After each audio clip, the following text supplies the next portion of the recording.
Good afternoon, everyone. My name is Cooper Jackson. This is my capstone presentation. Where I went to Wombly, South Dakota to minister to the Oglala Lakota people on the Pine Ridge Reservation. It's a very uncomfortable bus ride, 27 hours one way. And in my community service hours, I have not included the time traveled, which each trip, which I've been on 3, I started in 2015 going. There's about 70 hours of bus riding that I haven't included, and then 5 annual fundraisers that I attend to cover the cost of going. A few of my fears going into this crazy place is looking at these statistics is very intimidating. 97% live under the U.S. poverty level, which the median salary is around $2,500 to $3,500 per year per household. So very low, very poverty-stricken. And the teenage suicide rate, 150% higher, is very intimidating, very scary. And alcoholism is an extreme problem too. We had heard stories going into this trip that there had been kids had a knife pulled on them by a few adults that were drunk out there on the playground while we were ministering to children. And while we were there were girls that were fighting. They were, dog fights. There were kids throwing rocks at us for intimidation purposes, and kids chasing us with pipes.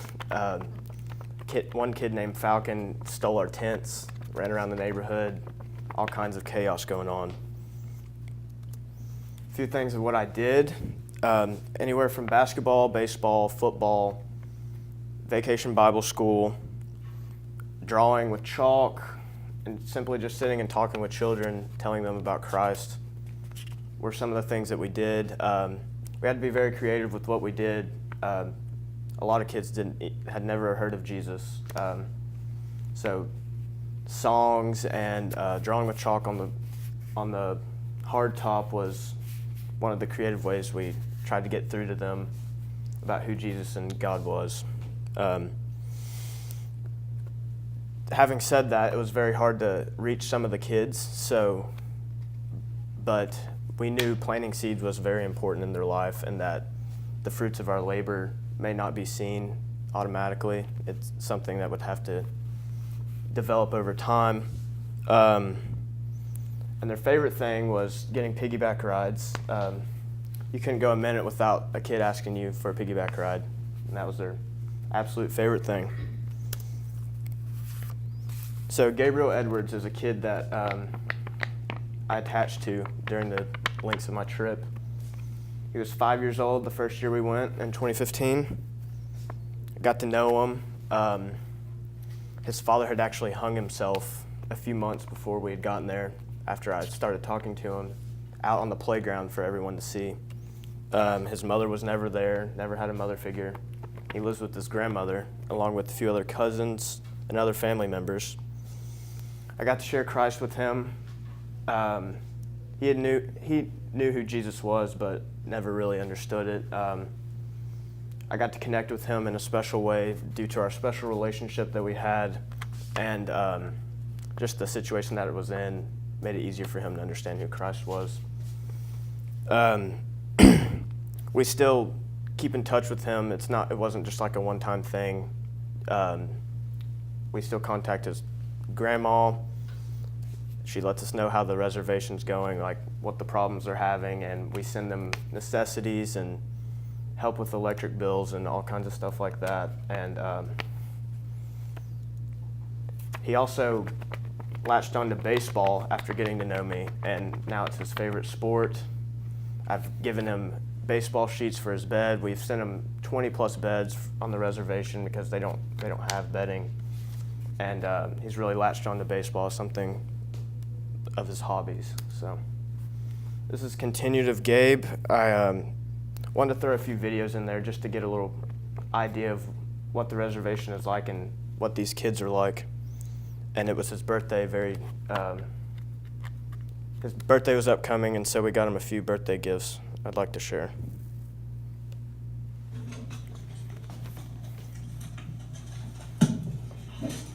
That's what it takes.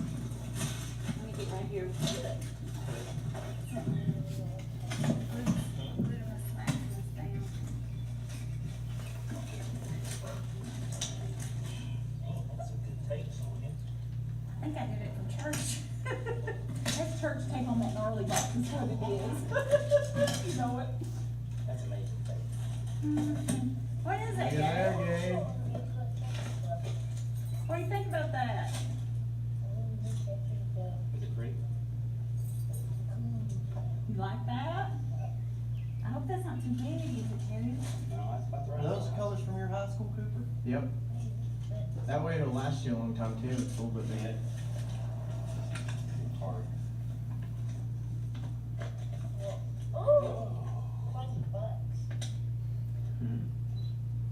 What did it say? Say, you might want to read on it. It might say sniff butts or something. Have a zoom and laugh a lot. Don't slow down. Give it all you've got. Kind of birthday. Love you, Gabe. Hope you love your gift. Cooper. Happy early birthday, precious Gabe. Love you, bunches. Sonia and Harry. Have you seen Harry yet? Harry's Harry. Why is he not Harry? Second up. Okay, so I told your great grandpa Gary that you were getting it. So And so there's another one just shortly. Oh, shorts. Keep digging in there. Oh, Nike. There's your hoodie. Man, you don't look fast enough. You got more? Is there more? Oh, no, man, those are cool. Oh! So 2 pairs of shoes, boy? Did you see the bottom? The bottom is cool. They're like, now, one of them's a 4.5 and the other one's a 5. They may be a little bit big right now, but you wear double socks, maybe. whoa. You think? Those are cool. Man, all those are going bad. You're gonna look like Cooper shorts. And so that was his gift receiving, and not 5 minutes after this, we were outside, and he's wanting to catch footballs with his baseball glove. Use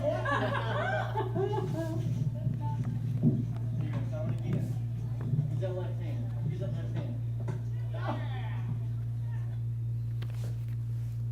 Catch that thing. Whoops. All right. The impact that this has left on my life has been very, very vast and profound. Just by seeing the difference that you can make in a little kid's life, that you show that you love them and you care enough for them to share Christ with them. Shows it can go a long way. People watch you and what you do, and all the little things matter. And I've noticed that over these trips that just by doing the little things right, they're going to be watching you. Not only has this left an impact on me, but I think it has it in my community. At my church, we started an angel tree project during Christmas time where families of our community at church will sponsor a child and their family and send necessities just like we have to Gabe and his family during the Christmas season. And I have realized that the struggles that they go through in everyday life are nothing compared to what we do, and that we take everything for granted so much, just like warm clothes, a non-broken family, food, anything that we take for granted, they don't have. We're just very blessed, and I realize that every time I go, and I appreciate things more often. Moving forward, but looking back at the same time, I don't think I would change anything about these trips. It would be easy to say that I would change my fear going into the trips, but, that's not very possible. Looking at statistics, it's going to be scary going into it, but you must realize that your purpose there should outweigh your fears, and that nothing can stop you if you're doing God's work. I plan on going back annually after this and visiting with the kids. I would definitely take other trips like this to wherever it may be. It doesn't matter where it is. It's about the impact that you leave. But the impact on myself, like I said, is just very profound, and I appreciate it every minute and hour that I've put into this these trips. That's it.